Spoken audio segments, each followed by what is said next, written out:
Welcome to a live stream of the Your Next Mission podcast, proudly brought to you by Cavalry Agency, Navy Federal Credit Union, Purdue University Global, and Veterans United Home Loans.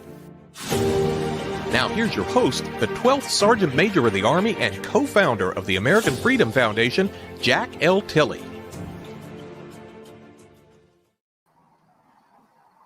Hello out there, veterans and families, and welcome to Your Next Mission podcast, a project initiative of the American Freedom Foundation. We're at the Air Force Memorial today to commemorate the tragic attack on 9/11, 20 years ago from the day. And what we want to do today is start out our podcast with a prayer. And I've asked the 8th Master Chief Petty Officer of the Coast Guard, to Dr. Vince Patton, to give us a prayer. Good afternoon.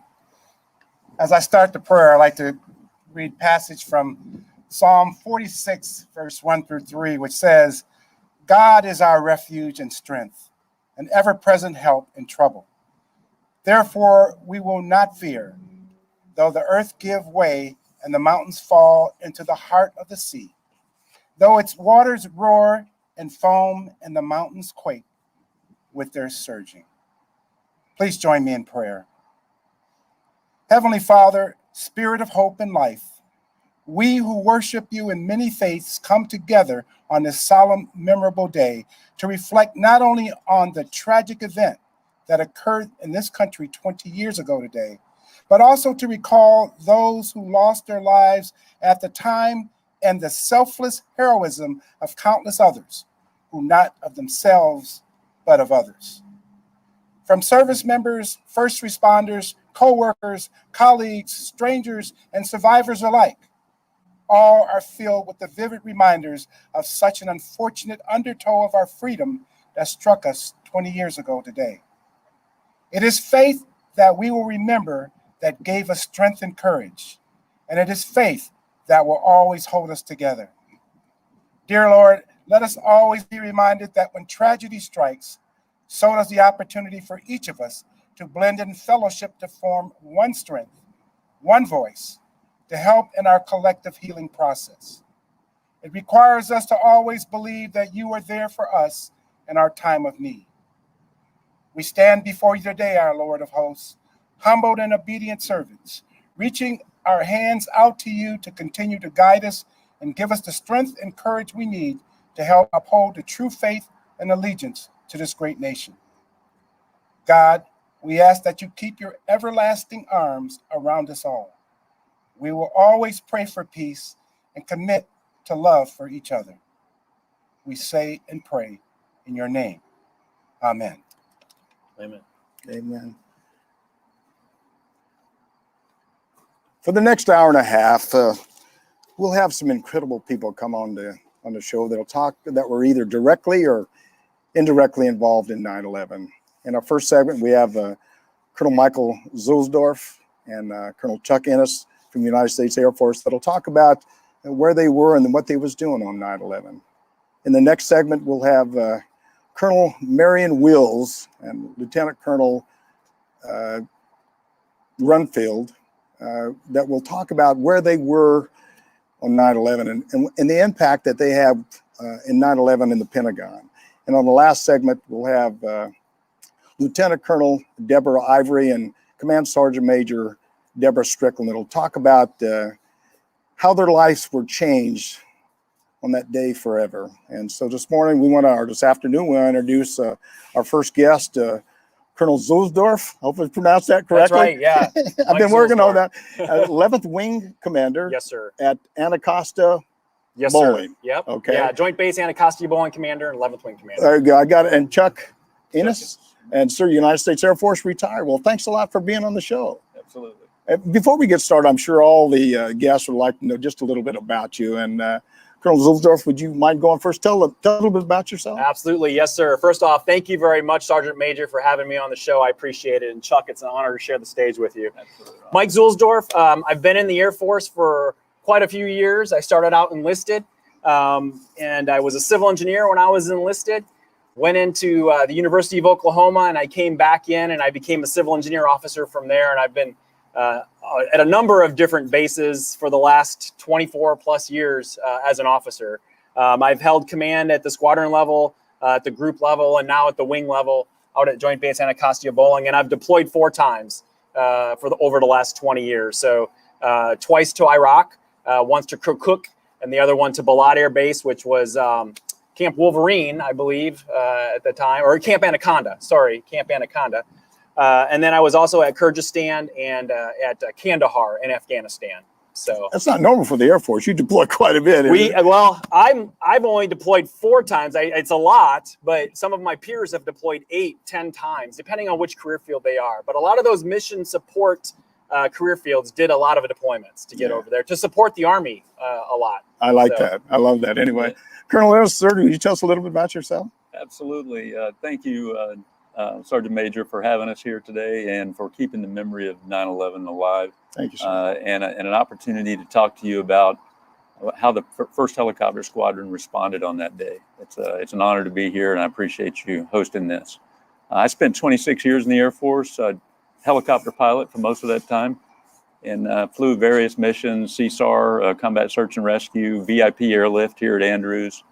I flew drug interdiction down in the Bahamas, schoolhouse instructor for a while. And then I went to a couple of staff jobs supporting NASA down in Florida, 7th Air Force exec officer in Korea, and finished my career in Okinawa in 2008, Mission Support Group. Nice. Yeah. And, so a little bit of your world. Yes, sir. Yeah. But I enjoyed every minute of it. I was deployed a few times, Desert Shield, Desert Storm, a little before the times that you were speaking of, but I spent 7 years abroad and 3-year tours in Japan and a 1-year tour in Korea. So mostly Asia time. But it's an honor to be here, and I look forward to this. Well, thank you so much for being. I think you probably deployed just as much as I have. Not quite, not quite. Hey, sir, since we're at the Air Force Memorial, Yes, can you sir. give us a little bit of history? I mean, I hate to say this, but I guess I have to. This is the first time I've ever been here. Oh, gee. Well, welcome. We're glad that you're here, Sergeant Major. Yeah. So this is a beautiful memorial. Congress originally approved this in 1993. And then through some wonderful donation efforts, and then as we looked to fund it, we got an architect involved by the name of Mr. Freed, Justin Freed. And what he designed for us, as you see here, are these 3 spires that are representative of an Air Force Thunderbird pattern when they come in with precision and they do that bomb burst pattern is what that represents there. And what you also see here is how it's nice and shiny and it looks technologically advanced. And that's kind of what the Air Force represents when you kind of think about the Air Force and what we do. And if you look high enough, you're going to see space assets out there too. I'm confident of that. Right. But you'll also see over here, we've got this bronze statues of the United States Air Force Honor Guard that are in a perpetual salute to the men and women who have both come before us and who currently serve and who are going to serve in our United States Air Force in the future. So that's what this represents. And it's just in a beautiful location. We have the high ground here. So I know the Army likes the high ground. We always like that. We truly have the high ground in the Air Force. So. There you go. So I'm going to stay with you just for a couple of seconds. Tell me where you were on 9/11. I know we was talking the other day, and you interesting story. Anyway. Yes, sir. Yeah. So I was. I distinctly remember I was a young captain at the time, and I was one of the guys that was on leave. So I was not around an Air Force base at the time. But where I was fishing for muskies in Canada with my dad. We were on Lake of the Woods, and I distinctly remember that day being bluebird skies, beautiful green pine trees everywhere. The water was lapping gently across our boat, and I just thought what a peaceful day it was to get out there and just get some respite and relaxation. And we were off the grid. There was no connectivity at all where we were. We were 14 miles into Canada, and we got back to the lodge that night, and the lodge owner says, "Hey, you guys may want to turn the TV on. Something has happened in America." And so when Dad and I flipped that TV on and we were watching these planes crash into the towers and into the Pentagon, at first, like many, it's surreal and you don't want to believe it and you think it's an action movie. And then you realize the gravity of what has just happened. And I distinctly remember my father turning to me and saying, "Your role in the military from here on out has just changed. Yeah. Mhm. And at the time, as a captain, you can't really think through that. But as I've been in the service now for the last 20 years, I know exactly what he was telling me. He was a command sergeant major in the Wisconsin National Guard, and so he had that background and that perspective. And so as a captain, I didn't have that perspective yet, but I knew something was going to change. I'm going to ask you in a few minutes. I'm sure it changed your life. Colonel, the same question: where and when and how'd you find out about 9/11? Yeah, I served at the 1st Helicopter Squadron twice. The first tour, I was a captain, and it was the mid-'80s. I was just a line pilot, safety officer, the basic jobs of a company grade officer in the Air Force. The second time, I came back to serve as the Director of Operations in December of 2000, and later fleeted up to command of the squadron. That's where I got this shirt. It's a good looking shirt. It is. I was on 9/11. I was the Director of Operations. I was in my office at the squadron.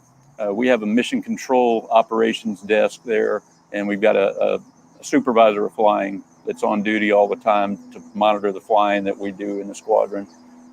Lieutenant Colonel Doug White was on the desk that, and he it's probably one of our helicopters. No,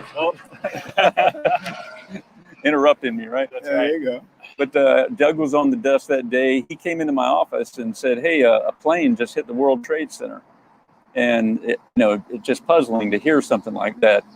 And I walked out. The only TV we had at the time was at the desk, so I walked out, and we were looking at what was going on in New York, real time on television. And as we were watching the television, the second plane came around and hit the second tower, and we knew immediately that we were under attack. Our nation was under attack.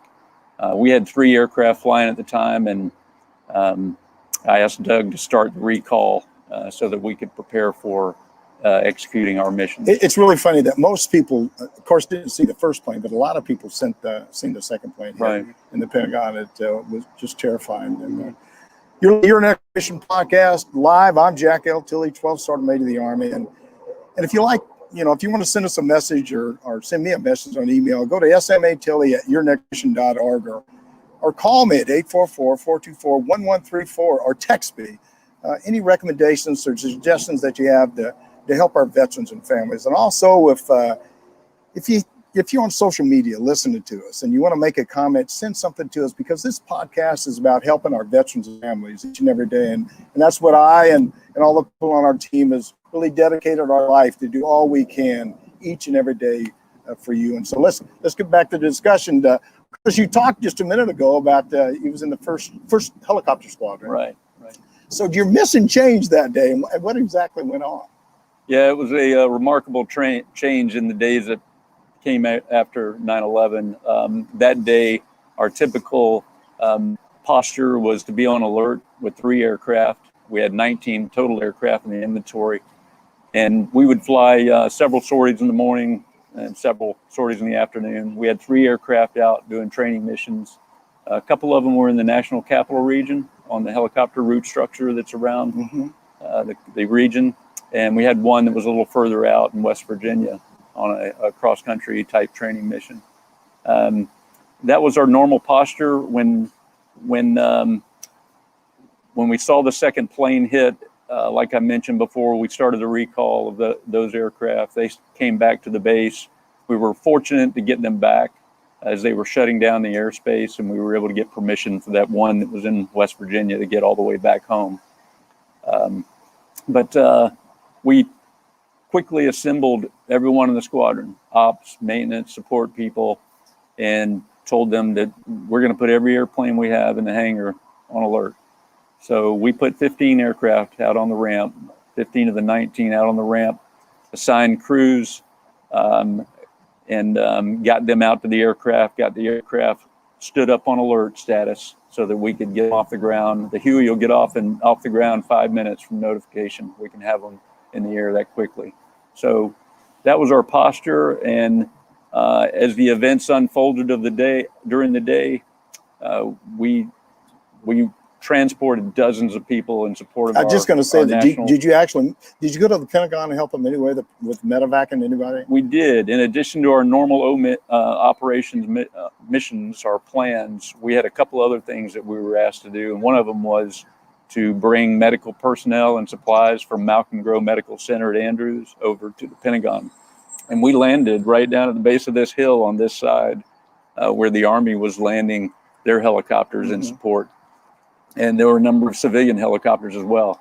And we were ferrying in medical personnel and supplies to assist with the recovery here at the Pentagon.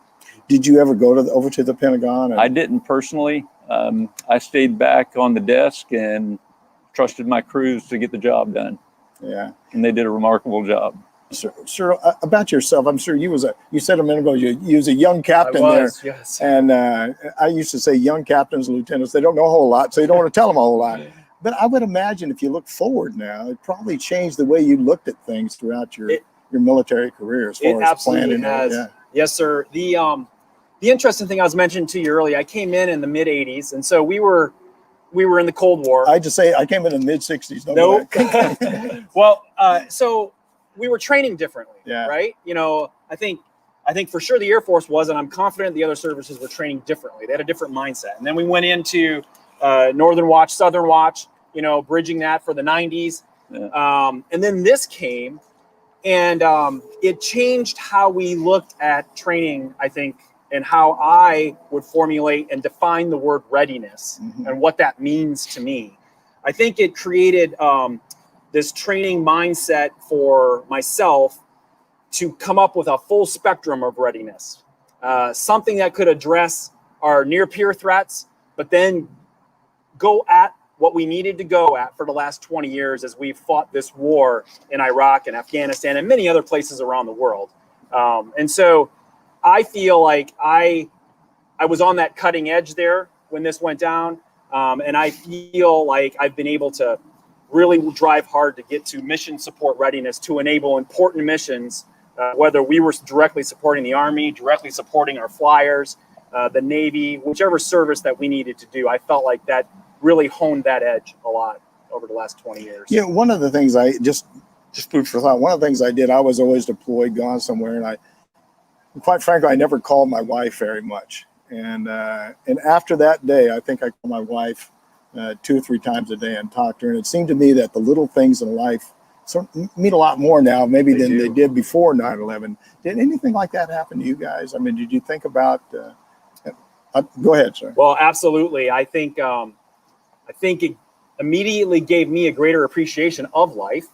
And to your point, distinctly remember, you know, calling my parents more often, my siblings more often, you know, the wife, the children. I think if anything, over the last 20 years, I've said I love you to a lot more people than maybe I probably would have before that time period, if that makes sense. No, it does make a lot of sense. I think a lot of times, unfortunately, when I was in the service, my mother and father both passed away. And I think a lot of times we have a tendency just, it's not that you don't want to make contact with them. It's just that you're so focused on doing your military job that the little things that you wish maybe you would have did a little bit differently. Right. Yeah.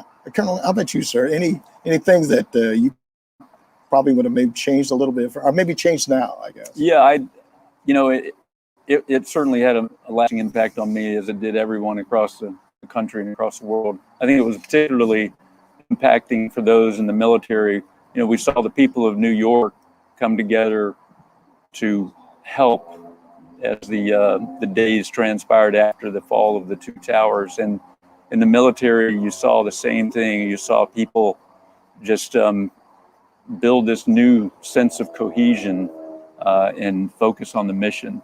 You saw it in the young people going down to recruiting and signing up for the military. My son at the time my oldest son was 13 or 14 years old. Today, a lot because of 9/11, he's in the National Guard. Awesome. And it's just it was a tremendous thing to see people respond that way. And it's a difference that we have in our country, I think, as Americans. Yeah. I think for me personally, I think on that day, a tragedy pulled us closer together. Sure. Yes. And I hopefully said this right, but it pulled you closer together to sort of, when you walk by people, they'd say hi, and for that just a matter of probably a week or so, Right. people were just a lot more friendly, and they wanted to help each other. They wanted to hug each other. Yep. There's little things. I think probably a lot more people went to church and prayed a little bit. Absolutely. Did you know anybody in the Pentagon, either one of you? I did not. Yeah. I did not. Yeah. I knew a few people here. Got a phone call at the ops desk from Doc Fogelsong. He was at the time, he was the Vice Chief Staff of the Air Force. Mm-hmm. He called our ops desk and said, "We need to move the air staff. We're going to relocate, and I need your helicopters." And so it was he, and then there were others that, you know, were more my contemporaries, of course, that I knew that were serving over here. I didn't know anybody that perished in the attack, though. Were you surprised at the attack? I mean, you said already that you was shot.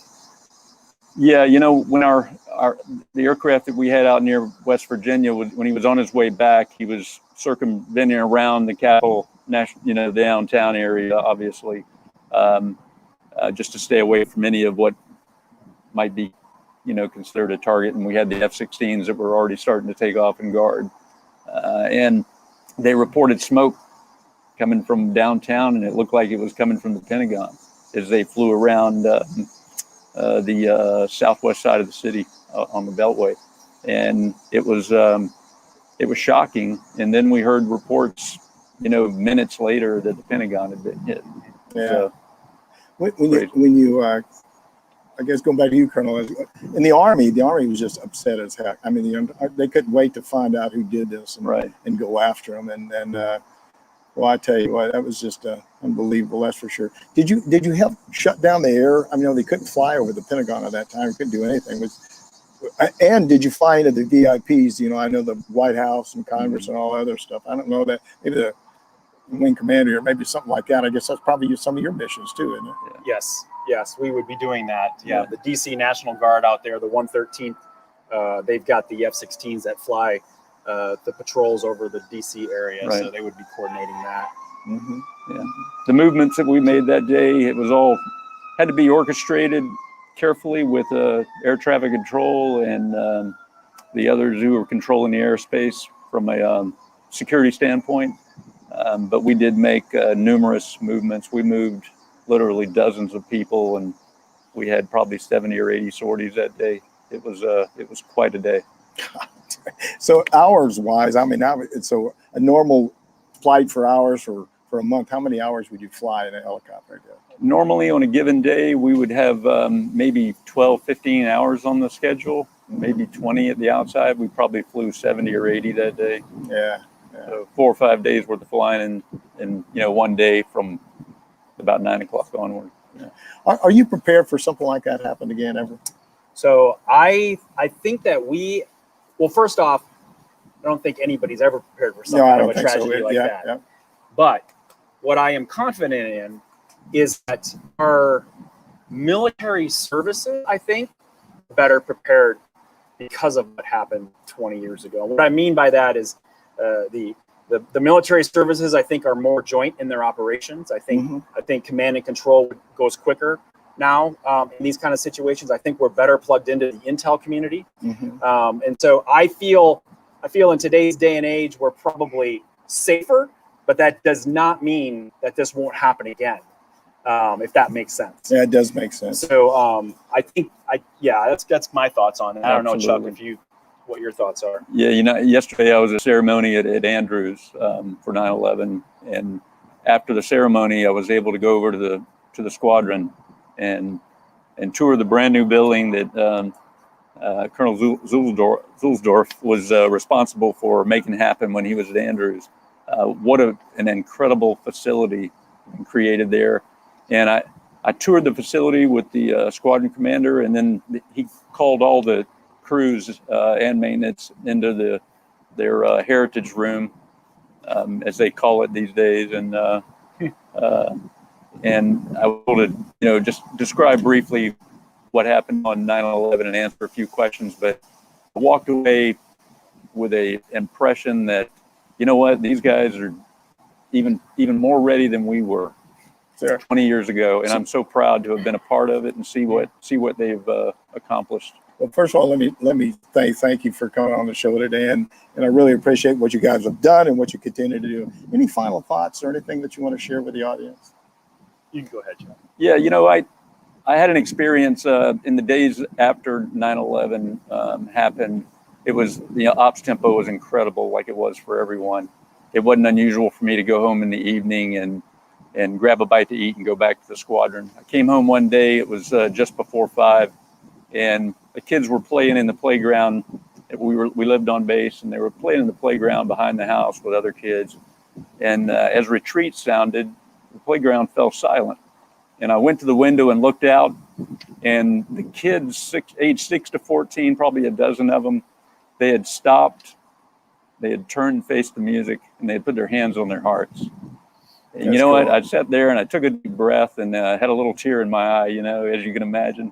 And I said, there's more good in this world than there is evil, and we're going to be fine. Yeah. Yes. Sir, yourself? I agree with there's more good in this world than evil. I am grateful to be an American. Absolutely.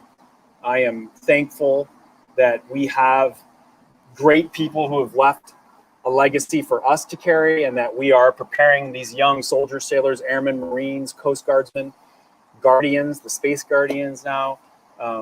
I firmly believe that we are in good hands with these next generations that are coming up. And events like this, as tragic as they were, proved to be very good learning grounds for the future. And as Americans, I don't think we should ever forget things like this. So you're absolutely right on target. And again, I can't thank you, Colonel Zulhsdorf and Colonel Ennis, for being on the show today. And again, thank you guys for what you do and what you continue to do. I'm Jack L.Tilley, 12th Sergeant Major Army, and this is a live stream podcast. And hopefully you're listening and having a good time. But stick around for our next podcast. We have Colonel Marilyn Wills and Lieutenant Colonel Robert Grunewald. They're going to talk about the things or events that happened in the Pentagon and really how they survived on a very tragic day. And really thank you for listening. And don't go away. Please don't go away. We'll be right back.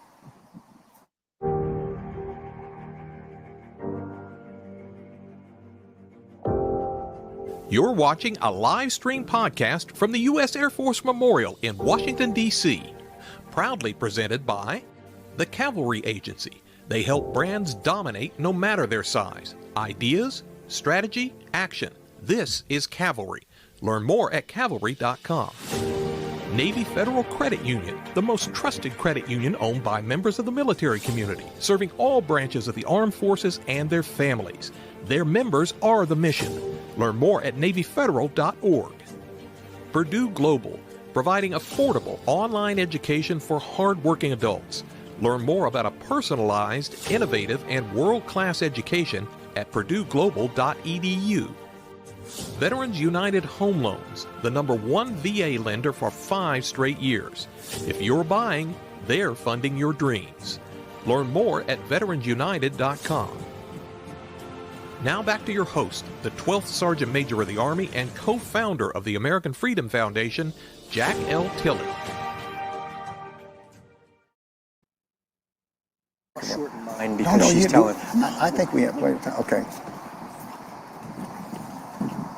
Welcome back. I'm Jack L.Tilley, 12th Sergeant Major of the Army, and you're listening to Your Next Mission podcast with a bunch of great people. We're right here at the Air Force Memorial, overlooking the Pentagon and commemorating the tragic events that took place on this day and 9/11, 20 years ago today. And once again, I want to thank Colonel Zulhsdorf and Colonel Ennis for being on the show today. They did a tremendous job, and we can't thank them enough for what they do and what they continue to do. But I'm blessed here today to have 2 Army veterans with me, Colonel Marilyn Wills, retired, and Lieutenant Colonel Robert Grunewald. I messed your name up last time, and I apologize for that.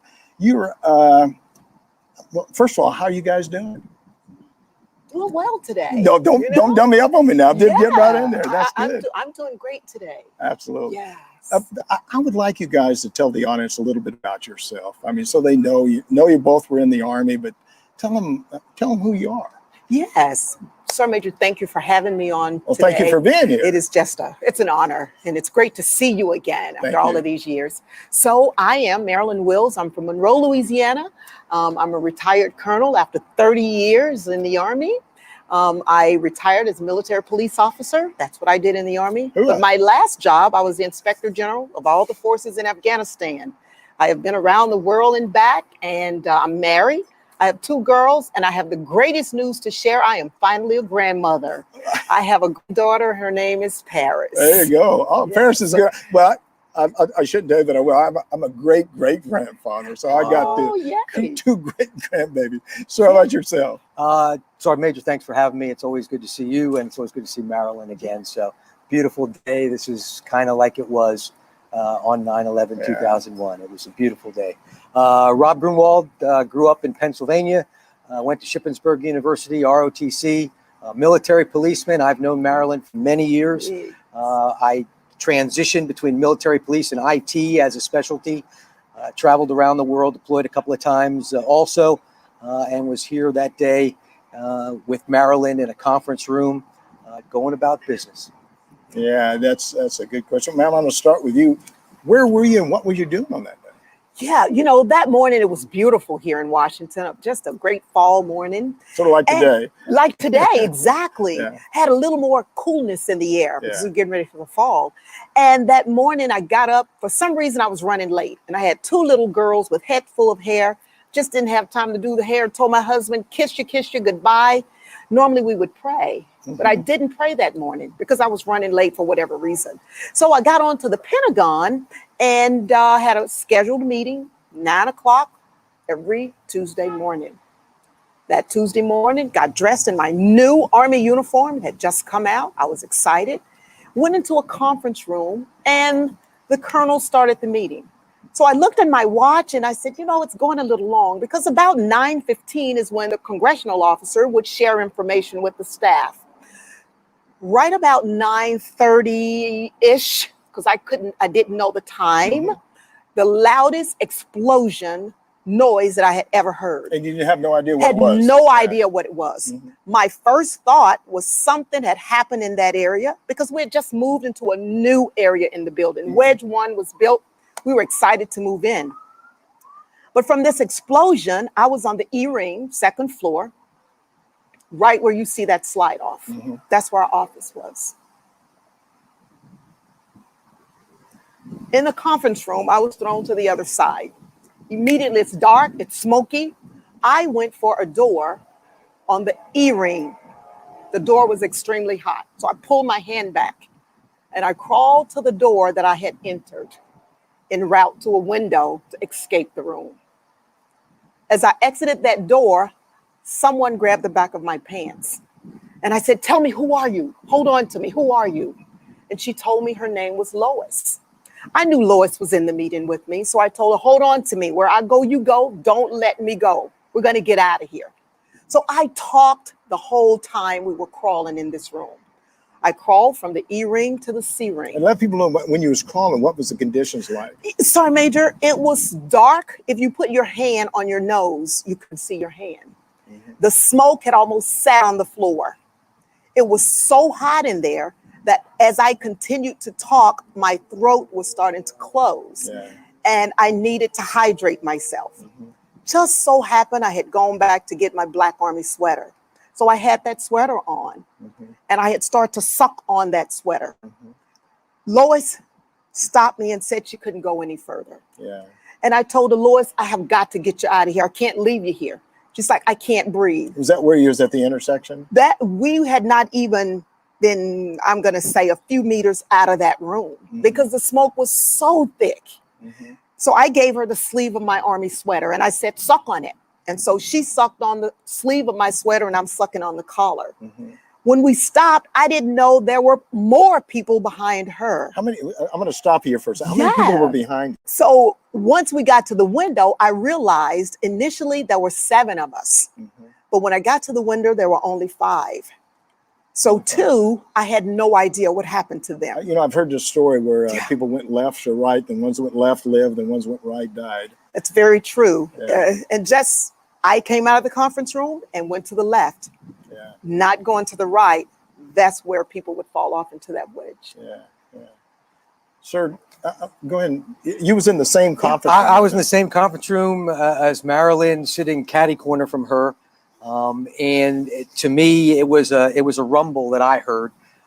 And as I'm facing the wall, and there's no windows here, a fireball comes through the window to Marilyn's right above her shoulder. And the plane went underneath you? Yeah, we were on the second floor, so the plane went underneath us on the first floor. So the fuel and everything caught fire, and the fire came in the room there, and that's when it went instantaneously black. And the smoke started to come in, and the wall fractured and came down. And we had one of those popcorn ceiling thing, and it just blew into a million pieces. And then it went black. And then what do you do? Marilyn talked about her first thought. My first thought was, I was upset. I was the IT guy. I had worked for a year. You thought IT blew up or something. To get into the new wedge of the Pentagon. Yeah. And now I've got to do this all over again because a construction worker had hit a line. There was a gas explosion, whatever. That was my first selfish thought. That lasted a millisecond because now I got to get out of there. My friend Martha was down at the other end of the table, and she screamed for help. And I said, Martha, I'll come get you. Was she the one that went under the table? She went under the table. Her first reaction, as many people would, the sky is falling. I'm going to get under the table and somebody's going to come get me. And there was no time for that. So I crawled over the table and I got to Martha, and she's not a large person. And she grabbed my belt and said, I got you. And I said, Martha, I'll get you out. Similar to her experience with Lois, Martha was hanging on me as we crawled, and had a very similar story. You were low crawling. You couldn't, you were high crawling. You couldn't stand up. Anytime you tried to stand up, the smoke was so thick you couldn't breathe, you couldn't see, and the heat from the fire would just knock you down. Did you see each other when you was crawling out? No. Her and her group left before I did because she noticed the door was closed, and she went around the table and got other folks, and I was going into the room to get Martha. So I was behind her by a few seconds. But you went right and she went left. Well, she went left, and I went left for a minute and then went right. If you would have gone right, you would have ended up on E-ring, and you would have burned like several of our colleagues in that conference room. Yeah. So let's go back to where you was. So you got there, and Lois had stopped, and she said, I can't go any farther. So pick it up from there. She said she couldn't go any farther. And she had a dress on, so she had nylons. And she said that her legs were burning, that her nylons were melting on her legs because it was so hot. And I told her, Lois, you can't get on my back. I'll carry you. Oh, wow. I will carry you out of this building because I will not tell your children I left you. So we continued to crawl, and I would crawl into a cubicle and would have to back up because I knew there was a window, but because of the explosion, everything had collapsed. A lot of people probably don't think about when you think about the cubicles and things that are in there, and you can't see anything, and you're crawling around trying to work your way through, and you probably probably went into a lot of cubicles. Went into a lot of cubicles, backed out, and continued to go forward. And back in 2000, there was the new watch, the Timex, with the Indigo. I never get anything new. But So the Indigo, but I didn't have my watch blew off my arm, so I had nothing to help me see. And I just prayed and said, God, show me. And I saw the smallest light to that window. And I got to the window, and that's when I realized there were 5 of us. Now, I told you there were 7. Regina was in this chain of crawl. But when we got to the window, Regina wasn't there. Regina Grant. I had no idea where she went. But I knew she was in that building. Did they make it? She did make it out. Okay. And she went in a different direction and assisted someone else. You said there's 7. Who's the other person? So it was Colonel McNair in my chain, who was my colonel at the time. It was myself, Lois, Miss Day, Betty Maxfield. So we're at this window now, and another soldier was to the left, Specialist Petrovich. He picked up a printer and threw it at the window, and it fell right into my lap. But a lot of people don't realize that on the window, it had the Mylar on the window. It had the Mylar. It would not break. It was bomb-proof. And it just would not break. He threw the printer again, and it bounced in my lap. And at this time, I'm thinking we're going to die. I brought these people here, and it's my responsibility to get them out. We're going to die. Mm-hmm. Colonel McNair, myself, and Petrovich, we started beating on the frame of the window, and the window popped open. Yeah. Just small enough for a kid to get through that window. And we continued to pound on that window. And once that window popped open, the smoke just bellowed out. Yeah. And I was able to bend my head out and take a breath. Yeah. And the folks in A&E Drive, they saw us and they said, jump, we're going to catch you. We lowered Petrovich out of the window because that soldier had been burned pretty bad. Did you get burned in there? I got burns on my arms and really on my legs. I got a bunch of scratches from the explosion. And then we lowered Lois out. The next person went out was Miss Day. Mm-hmm. Unfortunately for her, she would not let go of my arms. Mm-hmm. So I peeled her fingers off and I told her, Day, you're going to be okay. Yeah. But when she went out, she was flailing her arms and legs and she ended up injuring herself. She broke a leg and she injured the soldier commander who was catching us because he fell. And that left Sergeant Major and I in the window. Mm-hmm. And I told Sergeant Major, Regina is in there. Where is she? I know we have to go back. Mm-hmm. So he tried to go back. And I told him, sir, I don't see you. Talk to me. Yeah. And he came back and he's like, I can't. Yeah. And I said, if we're quiet, maybe we'll hear people. Yeah. Yeah. We heard nothing, Sergeant Major. Well, sir, how about yourself? We talked about you got to the corner. I guess you went straight and left and tried to got out the window. How did you get out? We crawled. I knew the direction that I wanted to go as the IT officer. I helped set up all the cubicles, all the copiers, all the faxes, all the scanners. So I knew the blueprint of the office better than most. So my goal was to get to the fourth corridor. She was going to go out the windows for A&E ring, and I was going to go out the fourth corner. Now you got to remember, we don't know what happened. Yeah. We don't know that there's a plane literally burning beneath us, and we're literally crawling to what we believe is safety, but have no idea. Yeah. Have no idea. You can't see. You can hear that fire alarm. Fire emergency has been declared in the building. Please evacuate. The sprinkler system goes on, and we're crawling. And similar to Marilyn, pushing things out of the way, hoping you don't run out of luck. Yeah. And at one point, Martha lost hold of my belt, and she said, "Rob, don't you leave me." And I said, no, I got you. But there was a time. It was a good crawl, and there was a time where you just believe that, how much smoke have I inhaled? How much further do I have to go? I can't see anything. Are we going to make it? Yeah. And we finally crawled all the way to the C ring, fourth corridor, and we got onto the fourth corridor, and we realized that we were safe. The fourth corridor had no smoke in it at all. And I gave Martha to some rescuers, and I went back in. And Martha said, "Rob, you can't." And I, similar, you're not going to leave a fallen soldier behind. Yeah. And I went back in. But at that time, there was really not very far that you could go back in. The smoke is to the floor. And you even talked to yourself about, the exit signs. Yeah. We did a lot of renovation on the new Pentagon, and we put, reflective tape on the floor. Yeah. So people Because get it out. doesn't do you any good to see an exit sign at the above a top. door when you're crawling on your hands and knees and can't see anything. I can't imagine. Hold that thought for a second. You're listening to Your Next Mission podcast with me, Jack L.Tilley, 12th Sergeant Major of the Army. And if you want to send me a review or a comment about the podcast today, or have a suggestion for us to have a podcast, go to SMA Tilley at yournextmission.org, or send me an email or text at 844-424-1134. And if you're watching us on your social media channels, send us a comment. Tell us about what you'd like to have on the podcast, because we're all in this together. We're all veterans, and we want to try to help each other as much as we can each and every day.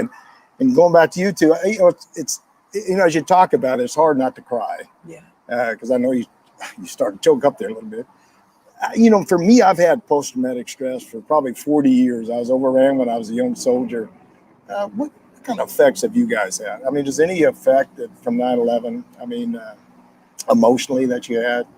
either now or then or even now, I guess. Yeah. Ma'am, I'll start with you. Yeah, for the short term, it was difficult to go back into the building, but I knew I had to. Yeah, we had a lot of people that came up that called me and said, I don't want to go back in, and I go talk to them and sit down. Yeah. So that was the short term. Another short term was, we got this helicopter, dealing with my family. Yeah.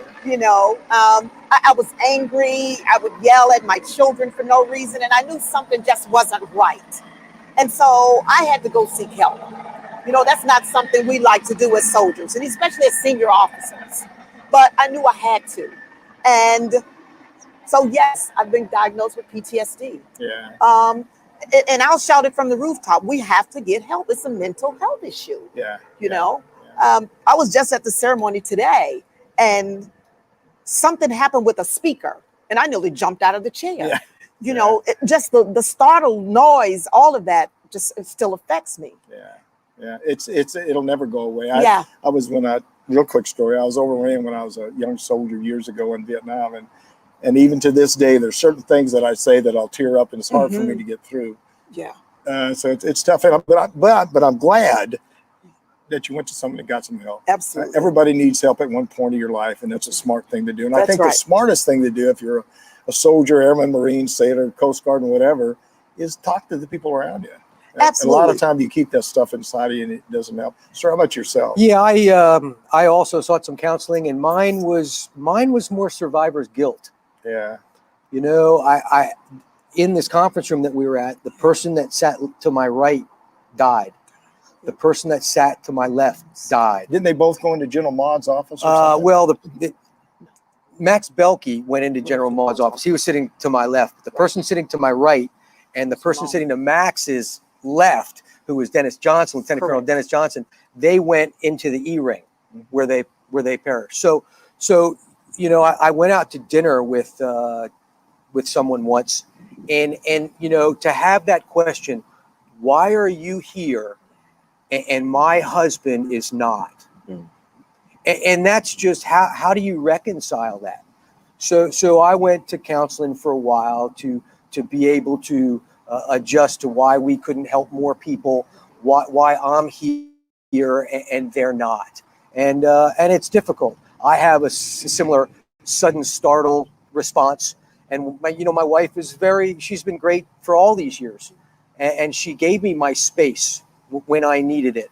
And right after 9/11, we were going to funerals for months and months and months, and I would go to my son's soccer game, and I helped coach his team, and I'd go in my Class A's, and after the game was over, we'd shake hands, and I'd go to a funeral at Arlington National, and after that, I'd go to the building because I was there 2 days later, 3 days later, after I got out of the hospital. Yeah, what a lot of people. I was a sergeant major at the Army at that time. I went to so many funerals. Yes. I got so depressed that I told the chief that I can't go to all of them. But I tried to go to all of them, but it's just. Well, it was surreal. Well, it was because you knew so many people. But the where Arlington National is, and in Area 64 where they buried our buddies, you would be in the Arlington National burying a colleague while the planes were taking off over the Pentagon, and you could still see the remains of the building from where it was. And that to me was just such a juxtaposition that's just hard to imagine. Yeah, it's when I look back on it even today, I wonder about I was in the Pentagon when I was walking out of the Pentagon. I watched neither one of you seen the second plane hit on the TV. No, we didn't know about the first one. We didn't know the first one. You don't know the first plane hit, but I watched the second plane hit. David Shadd called me and says, turn on the TV, and I turned on the TV and watched the second plane hit. And when it hit, I got up and I was walking out, and I told the people in the office, I said, stay close to the phone, keep me informed about what's going on. And then I said, and I don't know why I didn't remember saying it, but I said, this was not an accident. It could happen to us. And I left and went through the Pentagon, and I went over to Fort Myers and came back. But it's something I don't think you'll ever get over. We'll never get over it. Yeah. And I will tell you, as Rob was saying, Dwayne Williams, a friend of mine, we lost him that morning. Yeah. He sat in my chair in my office. And so I struggled to get over that. Why him and not me? You know, I've talked to people about that before. Yes. You know, why does somebody get hurt and I don't get it? I just think it's by the grace of God. It's the grace of God. And yeah, absolutely. It's just tough. Any reservation? I mean, anything that's just sort of bugged you after the last 20 years? I mean, something that's been on your mind that you just can't get out of your mind? I mean, something that you think, gee, if I just did something different, would things been different, I guess? You know, it bugs me the way our country was so divided, the way our country has been so divided. Mm-hmm. And we're a country of love, and we're a country of peace and unity. That has bothered me. Mm-hmm. And then to hear that it has happened even in our military forces, it bothers me. So I heard the president yesterday talking about unity, and my pitch has been on love and peace and just loving each other. Yeah. You know, it was so great during that time 20 years ago when my parents traveled from Louisiana to Washington, D.C. and paid for nothing. Nothing in their travel because of the love and the connections that we had with one another, you know? Yeah. Same question to you. Yeah. And a very similar response, you know, it's been talked about recently. Everybody had an American flag and everybody said please and thank you. And everybody was kind and heck, you're driving down the road and somebody cuts you off, you wouldn't even honk your horn. I mean, it seems that's a miracle in DC. Things that seem so foreign today. And everybody was kind and everybody was united and we all had one mission and we all had one role and we were all rowing in the same direction. And I wish we could go back to that because the generation that's growing up now with everything we have in the world going on both here and overseas, I don't think they can understand what it was like after 9/11 and how this country came together.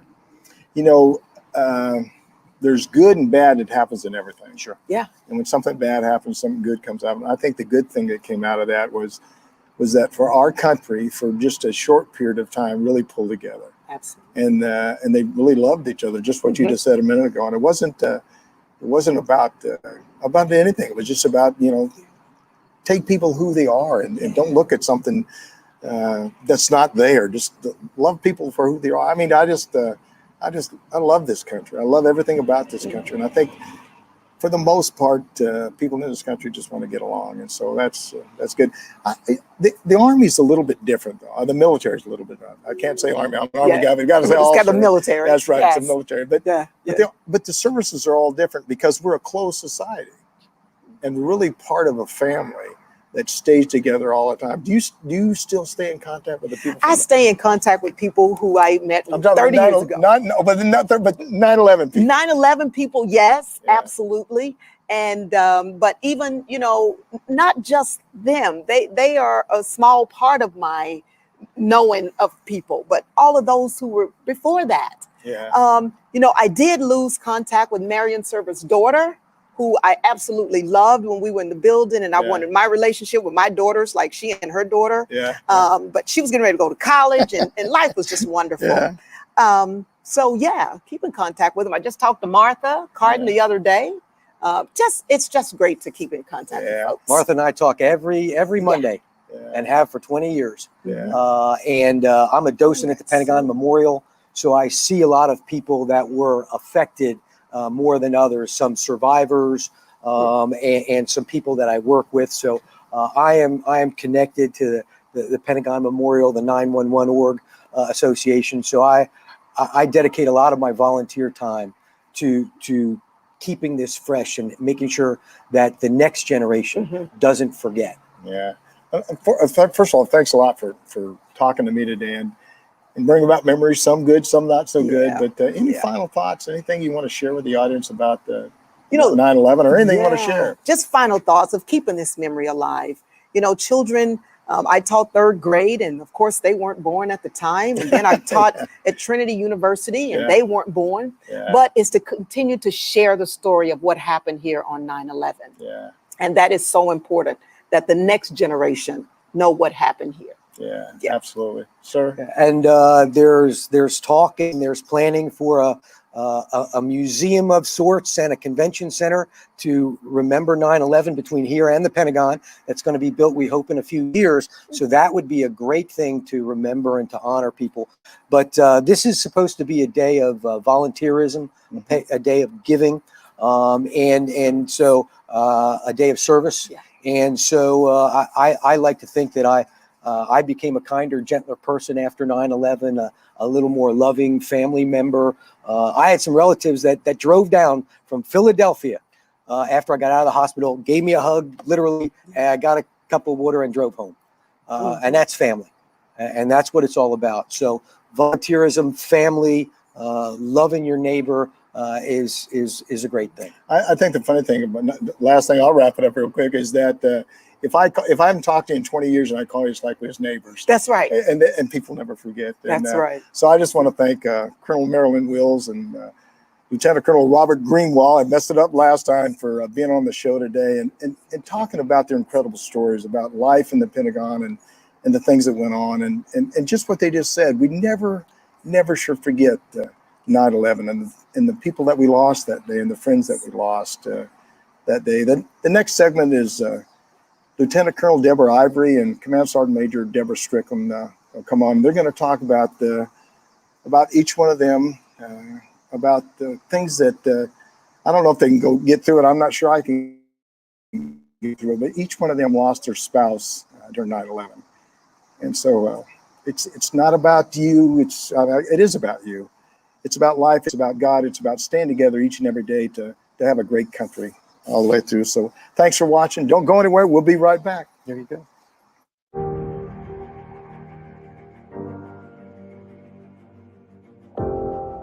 You're watching a live stream podcast from the U.S. Air Force Memorial in Washington, D.C. Proudly presented by the Cavalry Agency. They help brands dominate no matter their size. Ideas, strategy, action. This is Cavalry. Learn more at cavalry.com. Navy Federal Credit Union, the most trusted credit union owned by members of the military community, serving all branches of the armed forces and their families. Their members are the mission. Learn more at NavyFederal.org. Purdue Global, providing affordable online education for hardworking adults. Learn more about a personalized, innovative, and world-class education at PurdueGlobal.edu.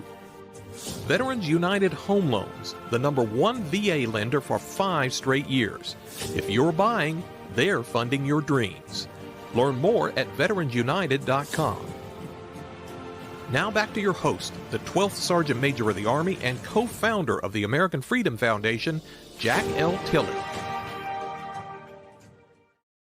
I'm Jack Tilley, 12th Sergeant Major of the Army, and your host for today's podcast. And today we're live at the Air Force Memorial and commemorating the 20th anniversary of 9/11. Today, 20 years ago today, at 9:37, a plane struck the Pentagon.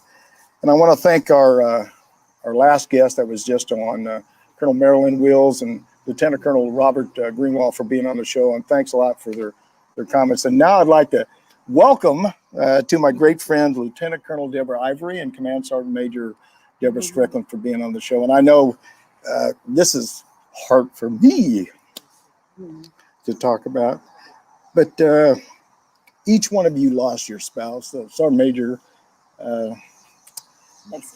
Lacey Ivory and Sergeant Major Larry Strickland. I'm sorry, I just, again, okay. They're good friends of mine too. And I know how tough it's got to be, and just to change your life completely. And so I would ask each one of you, just tell the audience just a little bit about yourself. Maybe what you've been doing for the last 3 or 4, 10 years, or whatever you want to tell. Just to give them a little introduction about you. Well, hello, I'm Deborah Ivy. I'm from Baltimore originally. After retiring from the military, I moved back to Baltimore to help out with my family. My mom and my grandma were becoming older and having health challenges, so I decided it's time to come home and stay. So I've been there since then. I've been to seminary school. I've been a grant writer for my church, for a nonprofit, for youth, and now I'm currently working at Visit Baltimore. Oh my gosh, you're staying busy. I know. Strickland, can you go ahead? I'm switching these names around here. No, it's okay. Sergeant Major, you know that I stayed in the Army for another 8 years after September 11th, Yeah. and I retired around my 37th year of service. And nothing that I thought was going to happen in my follow-on life actually occurred. Larry's oldest, Julia, had a baby later in life, and I found myself in childcare for about 5 years. So while it may sound strange for someone out of the military to do that, that's what I did when I was on active duty. It seems like I was caring for soldiers in such a fashion that their families didn't have to worry about it. My final assignment was a year in Afghanistan. So if I had to say my life afterwards, it's been quite busy, mostly with family. Yeah. I know one of the things that, I know you was going to get out of the Army, and we talked and says, hey, no, stick around. Yes. Did you think that was therapy for you to stick around a little bit? Well, I didn't really have a lot of choice. I thought I was going to immediately put in my retirement just to have some privacy associated with what had just happened. And I worked for a wonderful garrison at Fort Belvoir, and Colonel Kurt Weaver and everyone that he had working for him lectured me about the type of things that were, important for someone that had gone through a tragedy of that nature, and to wait about a year. So the year turned into 8, and it was therapeutic that I had other obligations to take care of in the Army. I can't say that I would have done it the same way today, but then I was quite susceptible to listening to my commander, and he seemed knowledgeable. So it did work out for me, and I think it was therapeutic. Colonel Ivory, can you walk us through that day? I know it's probably difficult. And if I say something that you don't want to answer, just stop right there. Can you talk me through that day? How you found out, how you was notified? I mean, Well, that particular day, Lace and I slugged in to work, and you may want to tell people what slugging is. They may think you're hitting somebody. Yes, slugging is when you're able to go to a park and ride and catch a ride with someone else and come down the HOV lanes. And so we had slugged into work that day, and then I caught the metro to Army Personnel Command that used to be in Alexandria, Virginia at the time, to work. And when I got to work, it was like I had missed all of the plane in New York, and I didn't hear about it until I got on the metro. So I was really, really concerned, couldn't wait to get in the office and find out what was going on. When I arrived in my office, it was just pandemonium. All my civilians, I was upset. No one knew what was going on. They kept asking me for guidance on, they wanted to go home. They wanted to check on their families. And I was told that we need to stay in place until we were given the orders to be able to, to leave and move about. In the meantime, they had hit the Pentagon, and then everybody it was just kind of hard to keep everybody calm at that point. We were just trying to find out where they hit it at the Pentagon, what side, who was hurt, who was impacted. So eventually we were told that the plane went into the G1 wing, and but that's all they knew at that point. So of course I'm on the phone, I'm calling Lacey constantly because he worked in the Pentagon, and I just wanted to make sure he was fine, or get a little bit more information or whatever for him. And it kept going to voicemail. And Lacey, trust me, he would answer the phone. So what was his job at that time? He was working in MSA, MNRA. He was the sergeant major there. And so I kept calling him. I couldn't get him on the phone. So I said, I'm not going to worry. I'm just going to be calm, ask God to calm my spirit, because I didn't want to try to assume anything at the time. So eventually we were told that everybody could go home.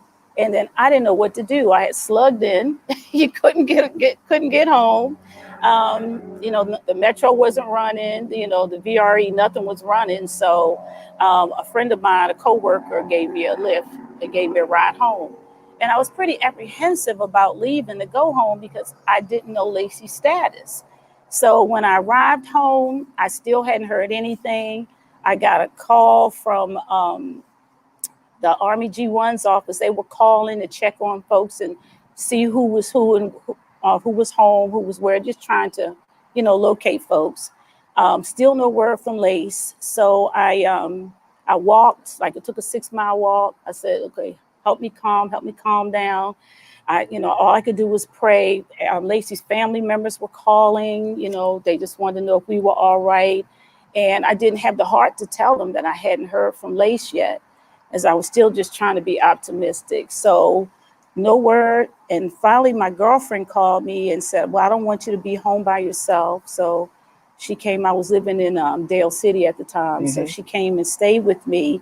And all we did was watch TV constantly to see what, if they found a body or if somebody was in the hospital or whatever.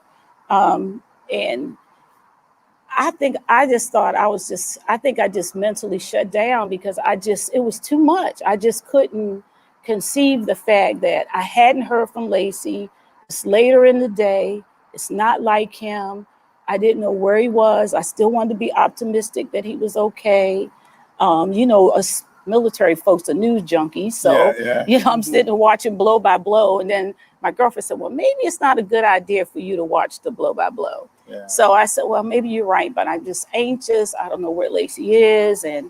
But anyway, make a long story short, it was weeks, living like that. Weeks before you was notified? It was weeks living like that, not sure, if he made it out or if he was one of those folks that was in the hospital. Then they set up, I guess you want to call it like I don't know what you want to call it, at the Marriott. It was the Marriott in Crystal City. Mm-hmm. So I would go every day to see if they had heard anything about Lace. They asked for a brush, so they could get his hair. For DNA. For DNA. And so but the setup was nice because they had casualty assistance, they had personnel folks, they had everything you would need, like all in one place. And everybody was trying to be encouraging and supportive. But on September the 21st, when I saw you get out the car, I'm sorry.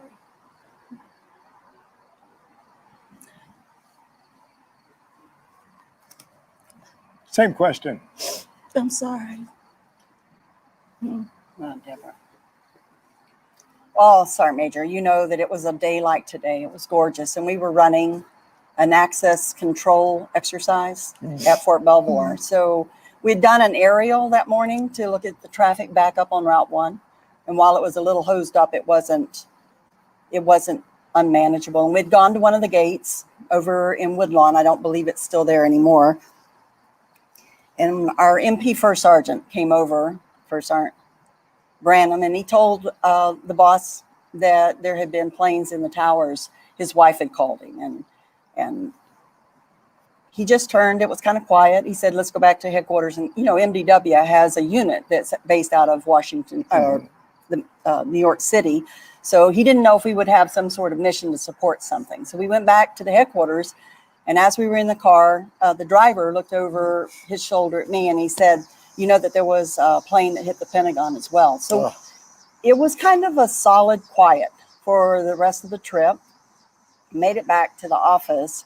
And of course, everyone was glued to the news, watching it on TV. And I went in long enough to see where I thought this was really affected at the Pentagon. But my husband was like every other military. If he would have known or had the ability to call, he would have done that right away to make sure that we weren't worried about it. So his oldest daughter, Julia, made her way. She was at work. She made her way to Fort Belvoir and joined me in the office. And we waited till around 4 because traffic had come to such a standstill on Route 1 that I sat in the car for 45 minutes trying to leave post. And I knew that would not be, I would not make it to the Pentagon during this time period.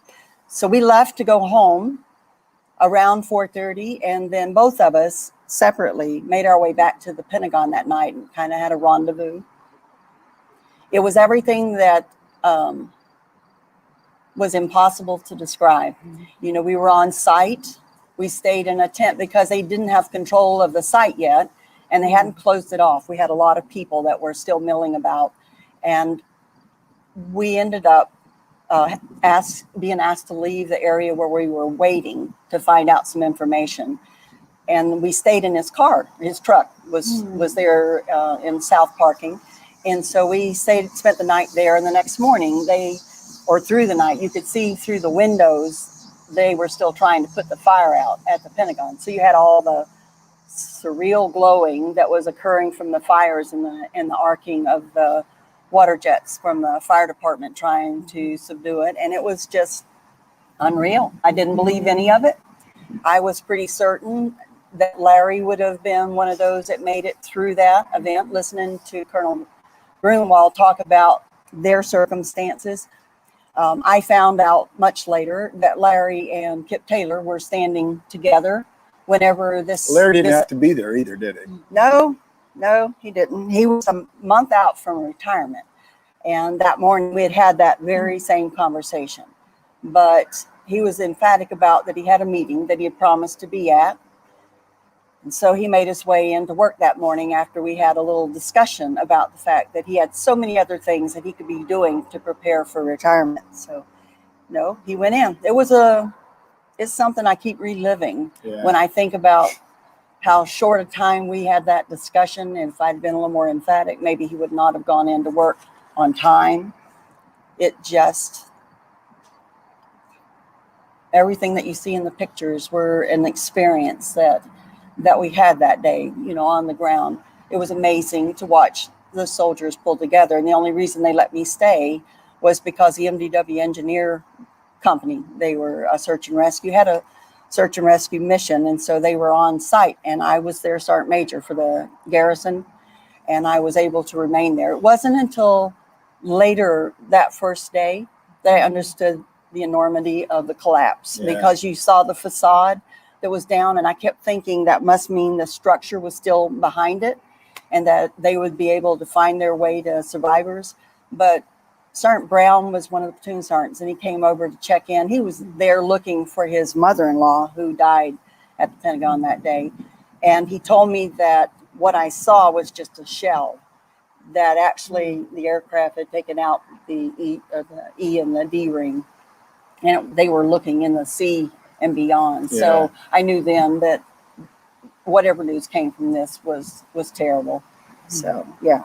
We're talking with Lieutenant Colonel Deborah Ivory and Sergeant Major Deborah Strickland, and this is Your Next Mission live at the Air Force Memorial in Washington, D.C. And if you want to reach out to me and make a comment, you can at sma.tilley@yournextmission.org, or text me or call me at 844-424-1134, or on your social media channels. If you have a comment or something that you want to make a comment about, send me a little comment. Send me, hopefully it's a good comment about what we're doing here today, because I think it's important for us never to forget what happened on 9/11 and the people that lost their lives on that day. I'm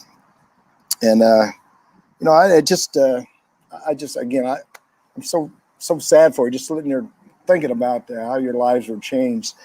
When you lost your spouse, how did you adjust your life? What did you do? There's a lot of things that you have to go through and a lot of decisions that you have to make, and your life was just flipped upside down. So, did people help you, or was a lot of people up? I guess I'm asking you, ma'am, if you're okay now what happened? What'd you do then? Well, I think it was such an outpouring of love and support from all around the country. Mm-hmm. We just started getting mail, gifts in the mail, cards. Hopefully money. Well, some money, but I'm just saying, like, encouraging stuff. I have never in my life witnessed something to that magnitude as far as what happened at the Pentagon, because the smoke bomb, you could see that all the way in Alexandria, mm-hmm. where I was at. As soon as you came out the building, just a cloud of black smoke in the sky. But the outpouring of love and support, I think, help us to make it through it.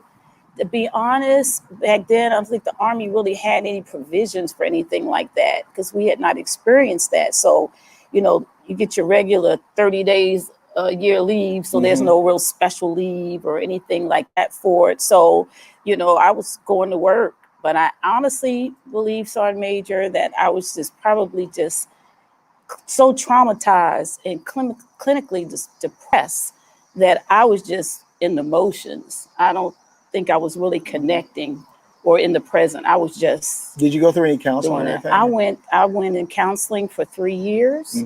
The impact for me was I was on orders to go to Atlanta to be a battalion commander for a recruiting battalion. So I was slated to go to the battalion command course that spring, and you know, then on into command. And after this happened, and I realized that I was clinically depressed, I asked, you know, for deferment to see if I could just get time to, you know, get myself together. And by the time all of that process went through, I was on the next, like 2 years later, I would go into command instead of a year later. So it put me behind my peers, behind my year group.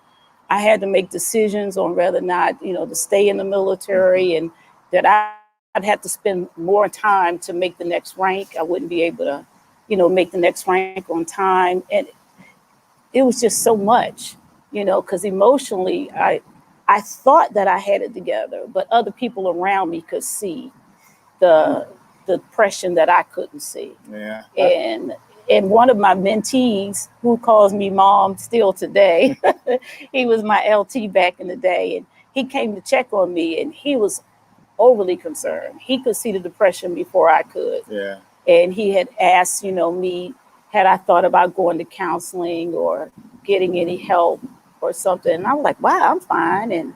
But I really wasn't fine, Sergeant Major. I wasn't. So I think my life was off balance, out of sorts for maybe a good 5 years afterwards, trying to figure out and be truthful. I don't even know, Deborah, to this day, if you could say that I think I got it together. I mean, 20 years later, I still don't think I have it together. I think you're right about that. I think there's a part of your heart that'll never let you adjust. And, you know, mine too. You still do the milestones where there are things that are important that you would think would be important or better, you know, with Larry or with Lacey, and it's kind of hard to skip past that. It kind of colors everything. So, how did you make your adjustment, or what kind of help did you receive?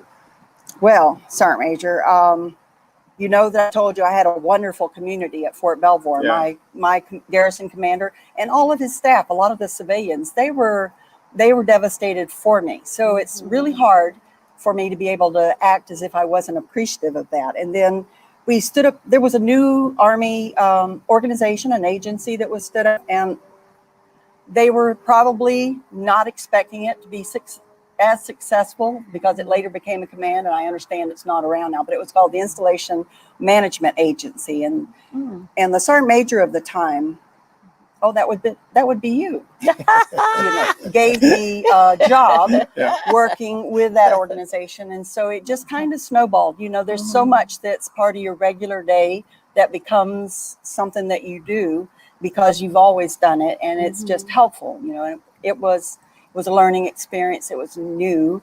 So it distracted me a lot while I was at work. Yeah. It didn't necessarily do that at home, but I spent 9 years with that organization and served until I deployed to Afghanistan with it. So I want to say that that's kind of the measure of how I survived it, was the people like you and others who decided they had other things I could do before I made a final decision about where I should go or what I should do.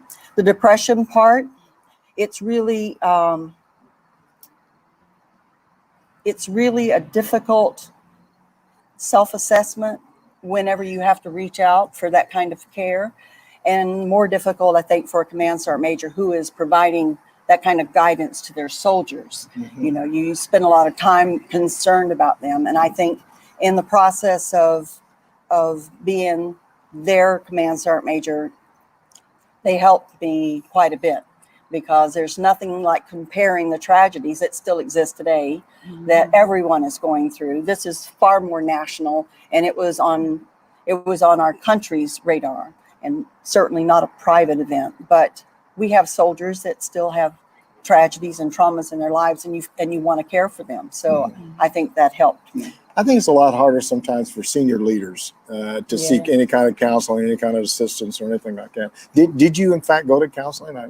I don't think they told me that's what was happening. I had you had to figure it out for yourself. Yeah, I had it was strange because we had a wonderful colonel that was in charge of the hospital at Fort Belvoir, and I had, for an unexplainable reason, almost a bi-monthly meeting with her that occurred over lunch, and she talked about stuff in general, and I'm telling her how I'm feeling, and all the time I thought that she was just wanting to be connected with something that was happening. And later I find out that my boss and my casualty assistance officer, Major Bronte Montgomery, reached out and asked for some support. It was amazing.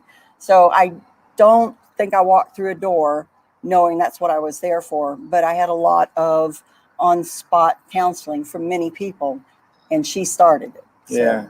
Do you stay in contact with people that during 9/11 that well, yes, I do. Yeah. Yes, I do. Deborah and I just stumbled into each other again. Yes. But, Terry Maud, General Maud's wife, we became quite close. She was the face of G1, the spouse of G1 at that time. So we've never lost contact. We don't see each other all the time, but we're regularly in contact. Yeah. And what you try to avoid is having occasions to feel that loss the same way again. And it's hard when you're with people who had the same experience. You see each other differently, and you know what's behind their life, and it's just tough. Yeah, this is a question for both of you. Do you ever go out and talk to groups of spouses about what happened on that day and give them some recommendations or suggestions? Or I'll ask you first. I mean, because a lot of times what happened is you go through a tragedy like this, and you sort of deal with it yourself, and you sort of get through it yourself. Most people are good at counseling or whatever, but I think a lot of times you ought to share those kind of things with other people, and I think it really really helps a lot. That's for sure. I don't know, ma'am, do you ever do anything like that or even think of that? I had to think about that. I actually went to school for counseling. I was motivated to do that after having gone through my 9/11 experience. And so what I've done in church, I've led group studies with, widows or, folks who had just recently lost their loved one. And then that gives me an opportunity to share, because I could definitely be empathetic, having lost my loved one in such a national way. It wasn't private. So, you couldn't hide from it. So it gives me an opportunity to share that way, like materials and stuff that people had bought me or gave me when I was going through my loss and my grief. I share with folks now, having gone through what I've gone through. But I tell folks, that life is so short. And if I didn't learn anything else from this, I would learn how important relationships are. Because if you probably say the same thing, Deb, I know people would say to me like, I remember Sergeant Major Ivory, he did this for me, he was that for me, he was that. And it start resonating. It's relationships. And, the military, we're a family, absolutely. we stick together like glue.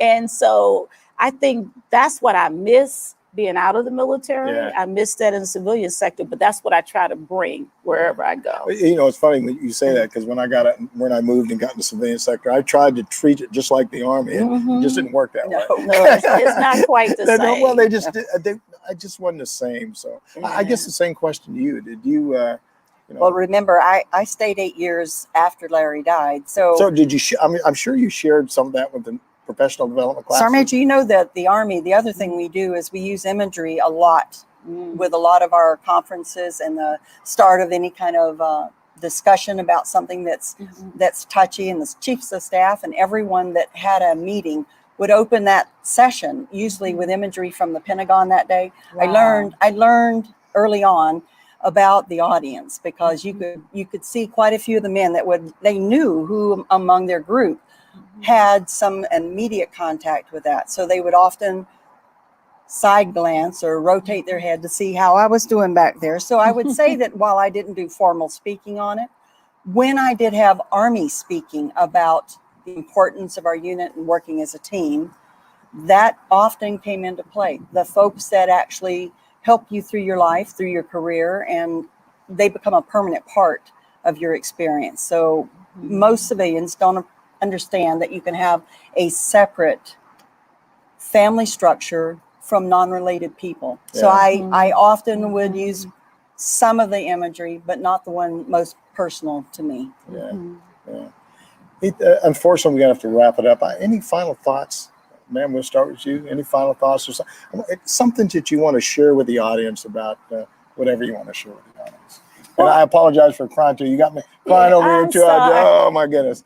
Yeah, it brings back some tough memories, but go ahead. I think that we should never forget. We should never forget 9/11, the tremendous impact that it had on our country, our military. And I think that in never forgetting that, we have to realize that our freedom is not free. There is a cost to pay to have this free society that we have and that we enjoy in America. And I would grieve my heart to think that we would forget about that day and all the lives that was lost, you know, so that we can sit here today in this way. Yeah, never forget. Never allow yourself to forget. Yeah. So major final thoughts? They're much in line with Deborah's.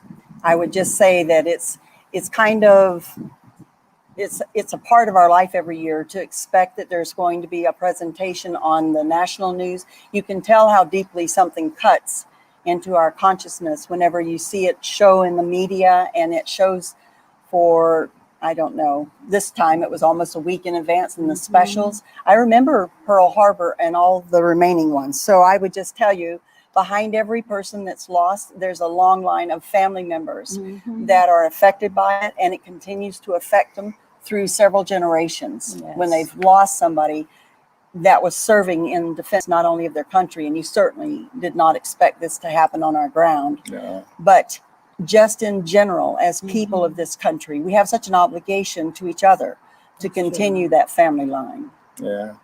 Well, I want to thank Lieutenant Colonel Deborah Ivory and Command Sergeant Major Deborah Strickland for being on the show today. It's just an unbelievable show. And unfortunately, today that's the end of our podcast. We're going to have to try to wrap it up. But you've been listening to Your Next Mission podcast with me, Jack L.Tilley, 12th Sergeant Major of the Army. And I want all our listeners to remember that what you heard today was some people that care so much about our country, that believe in life, that believe in God, that shared all their personal things of their life with you guys today about that tragic day. And so I just tell you that this is a great country. We've got a lot of great people in it, and I love it. But never, never, never allow yourself to forget 9/11 and the people who lost on that day. And again, I thank you for listening today, and God bless each and every one of you, and have a great day.